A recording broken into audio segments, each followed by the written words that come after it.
It's not the lack of a thing that creates the suffering or whatever, some thing within me. It's the resistance to accepting what's here and now. I'm so sorry. Thank you for doing this. Yes. Can you introduce yourself? Can you tell us where you're from, how long you've been a monk, and what brought you here? Yeah, my name is Jantay, 26 years old, from Washington, D.C., and I've been a monk here for almost 2 years now. And yeah, I started meditating in university just to deal with panic attacks, and then just kept practicing more and more, and then got to a point where I just wanted to keep exploring meditation deeper and deeper. So I dropped out, and then staying at home, just meditating. But then I kicked out of the house, and then I wanted to just keep learning more about meditation, so joined monastery here, and yeah, here we are. Is there anything you miss from lay life or life back in the do you call it real world, or what do you call it? Because this does feel a little bit like ethereal. This feels a little bit like, I don't know. Yeah, it's all the world. It's All the just it's just back home, Different DC. No, I don't miss anything. Earlier, before it got cut, we talked about like missing stuff and desires, and I asked about like how do you, as a young 26-year-old man, how do you deal with, you know, desires of like physical desires of like sex or that kind of energy? Can you mind talking about it one more time? Because I think you explained it really well. It's not the lack of a thing that creates the suffering or whatever, some thing within me. It's the resistance to accepting what's here and now. You know, it's the craving for wanting things to be different than the way they are now that generates the suffering. So if I'm just still in this moment, just observing what's going on, letting everything flow through me, processing the information here, then yeah, I feel that peace within me, and then I'm able to move to the next moment with that peace, clarity, and then so on and so forth. But what if it's like, where it's like sex is like, or, you know, that desire is constantly back there? Yeah, but it's just like with any other desire or addiction. You can, you don't have to do anything about it. You know, you don't have to chase anything. The thought is just a thought. You know, a feeling is just a feeling. It's not yours, you know, because a lot of the time... And whose is it if it's not yours? Yeah, I remember you were talking about earlier before about like generational trauma. A lot of it is like stemming from things around you growing up. You know, so it's not like even your thoughts or your, you know, and also how you feel is also, you feel what your environment is feeling as well. So the way I see it, it's just like information to be processed. You don't have to do anything about it. The same way when you see like a tree, it's not like you're pressured to do anything about that tree's existence. You know, it's just a tree there. Same way. And is that how you bring equanimity? Like with things that, you know, with all the messed up stuff happening in the world, is it the same, or do you approach it differently? Yeah.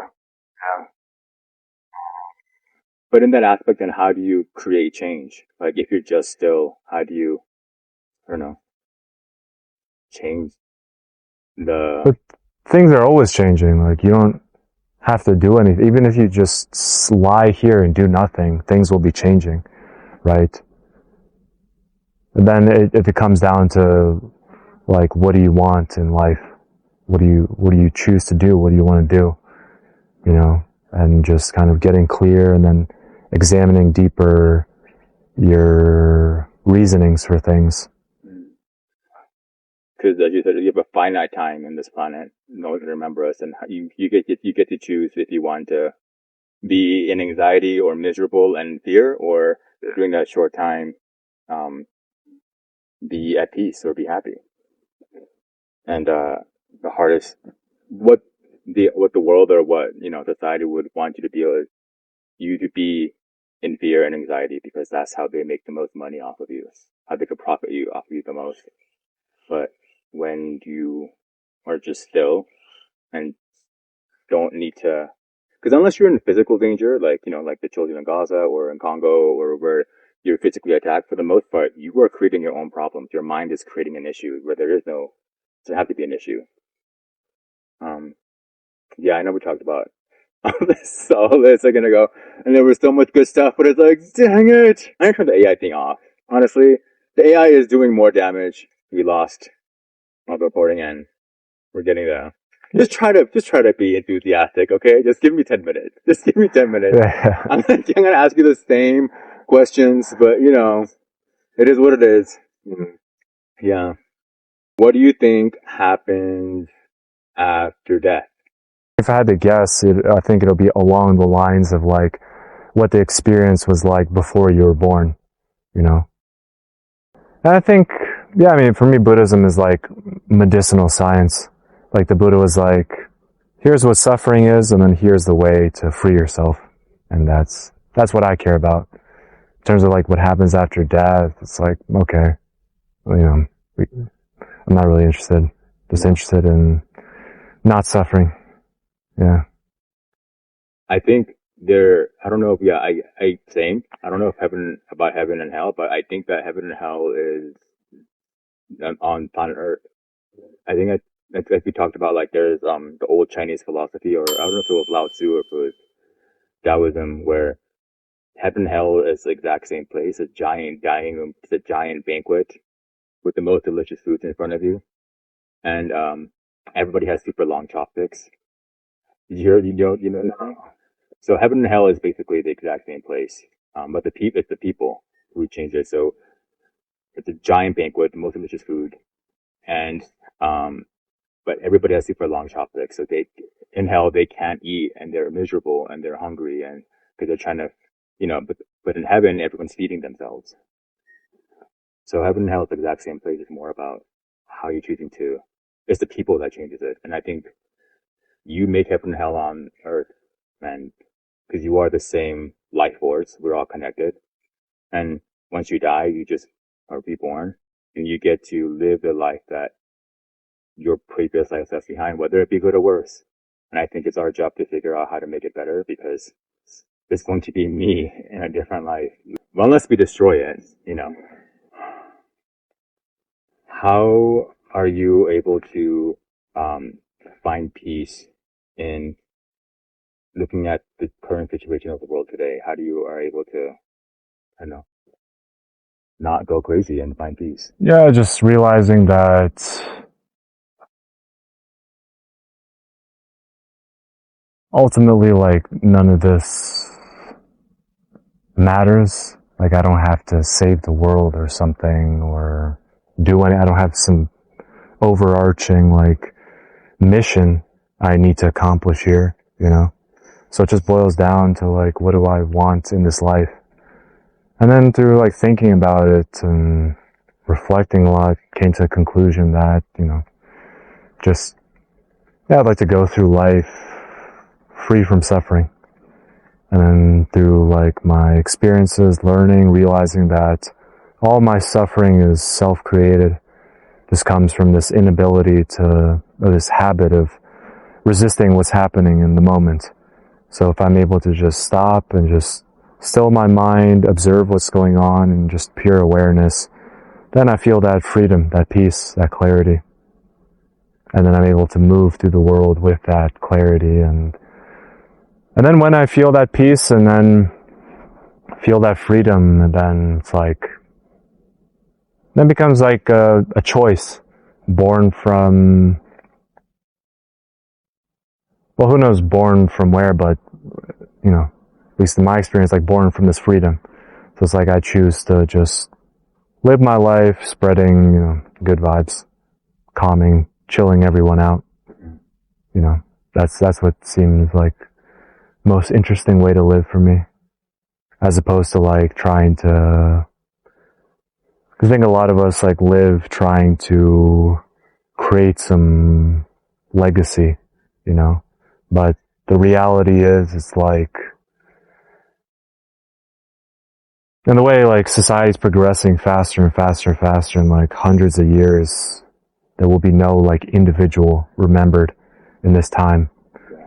Or maybe if they're even talked about as just like a small like little blurb in some history book. But for the most part, it'll just be, here were humans who lived in the 21st century.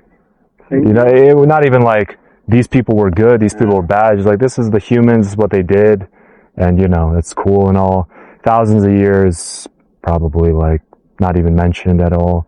Millions of years, it'll just be like, I think the same way we look at like single cell organisms, you know, it's like, yeah. So who cares? And like time is infinite, so, you know, and you know what you said though, I think like it's what I realize is always the worst of us, and by us I mean human beings who want to leave a legacy. It's just like, you should not be leaving a legacy, especially y'all. Some of you should not be leaving a legacy, and it's usually normally the people who are, you know, are like, should be living a like. It's just because always like the worst of us that are more procreating and having children, and it's just always it tends to be the selfless and generous people who don't. Or yeah, but even like that, it's like we should break it down. It's like, what do you then in terms of legacy? Like, what do you want to be remembered for? Doing it at the sun? No, I'm okay. Right. But I do think though, as we talked about earlier before, lost it on the thing, is that like we're not Homo sapiens anymore. We're something different.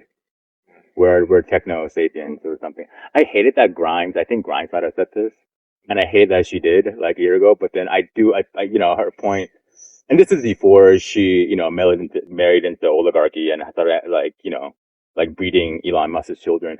But she said we're something a little different. We're in the cusp of being techno sapiens, where because of the digital age we live in, and because of how information, and because how you can't, the average person, unless you live in a village and somewhere, like people now, you can't navigate or be part of society or the, you know, the other world if you are not part of the digital world.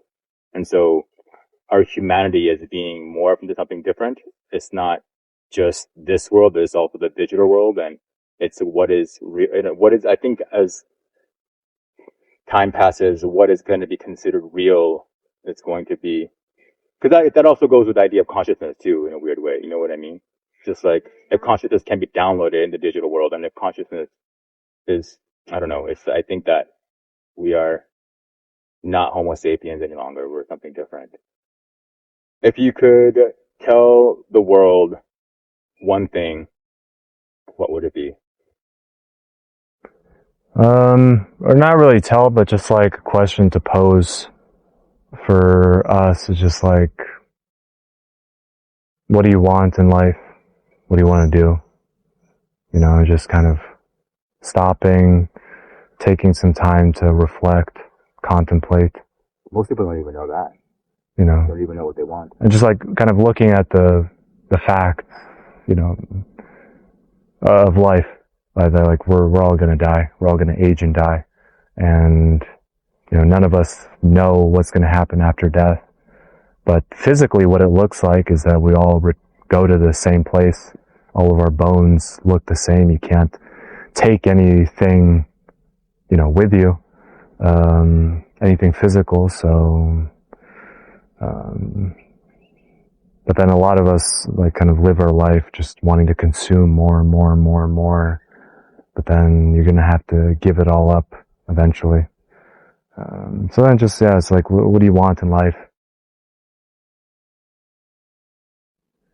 What do you want in life? Like me? Yeah, you. Yeah, the way I think it, like, you know,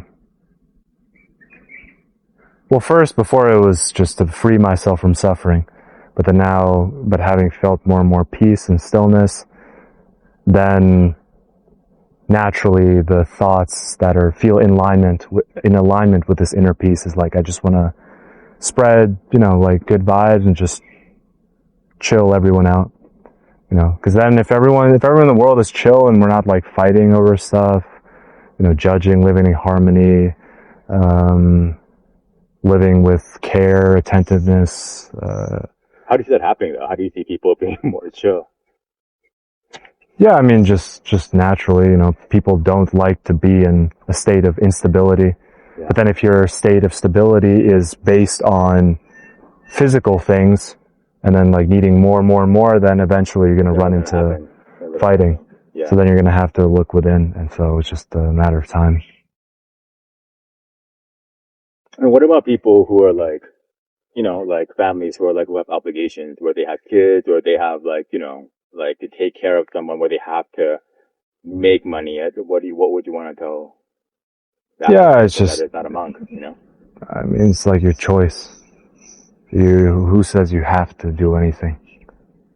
You can just let your children starve, and why not? You can't, dude. You can't. I mean, you know, you can, but of course there's consequences to that. But it's like, what do you want to do? You know? And then just coming from, so things are coming from that place of like, oh, I choose to do this, as opposed to like, I have to do this. Or what? It's a choice. Yeah. So then it's just like, what do you want to do in life? What do you think the world needs most of right now? Yeah, just silence, stillness, listening. Instead of being like, I want like this, don't want this. Just stopping and just like listening to what it is that people, you know, are saying, communicating. Not just people, but all of life on Earth. And the same way like a scientist studying something. Like just learning, absorbing, and then moving with that from a place of increased care and attention to things. Otherwise, just like we're all like blindly fighting each other, and I want it like this, but I want it like this, and then, you know, where does that end up? Were you able to maintain relationships or friendships like after you became a monk, or like did you lose a lot? Yeah, because we're still allowed phones, so I'm able to talk with friends, family through text or FaceTime and keep up with things. How they view you, or how have your relationship with people changed? I mean, I'm sure it has, but like I'm sure like yeah.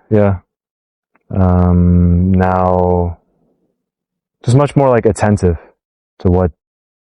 to people in my life, you know, just listening deeper, not just to the words, but also like the thoughts arising, the feelings that I'm sensing from others. Yeah. Okay. Before we end this second interview, since we lost everything in the first one. Also, I'm pretty sure this one like will not work because I was moving my hands. No. This time I have it on my phone. Oh, okay. I'm doing this. So okay. I'm making sure.